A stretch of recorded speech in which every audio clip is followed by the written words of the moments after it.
আসসালামু আলাইকুম। মাশাআল্লাহ কৃষকদের অনেক ভালো ধান হয়েছে। ধান দেখতে আসলাম, এটা আমাদের ধান। এই যে এই ক্ষেতটা আমাদের, একটা দূরে ওই দেখেন এই এই ক্ষেতটা আমাদের। অনেক সুন্দর ধান হয়েছে, সবাই দোয়া করবে। আশা করি ধান কড়া মনে কম হবে না। এই যে দেখছেন, এই ক্ষেতের আয়তন এটা। এই ধানটা দেখেন, ধানের সিস্টেম দেখেন, ধান অনেক সুন্দর হয়েছে দেখেন। যদি আল্লাহ দেয় ঠিকই, মানে বৃষ্টি চিন্তায় আছে মানুষ।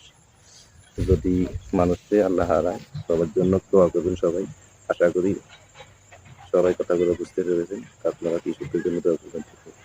প্রচুর ধান আল্লাহ দিছে, এগুলো মাশাআল্লাহ অনেক ধান হয়েছে মানুষের। সবাই যারা ধানগুলো উঠাতে পারে বা আনতে পারে, এই দোয়া করবেন সবার জন্য। কৃষক ভাইরা যদি উদ্ধার হয়, তাইলে সবাই উদ্ধার হবে আমি মনে করি। কারণ কৃষক মার খাইলেই তো দেশে অর্থের হাহাকার পড়ে যায় বা সংকট পড়ে যায়। তো সবাই কৃষকদের জন্য দোয়া করবেন। দেখুন আমাদের গ্রাম বা আমার বাড়ির পিছনে এই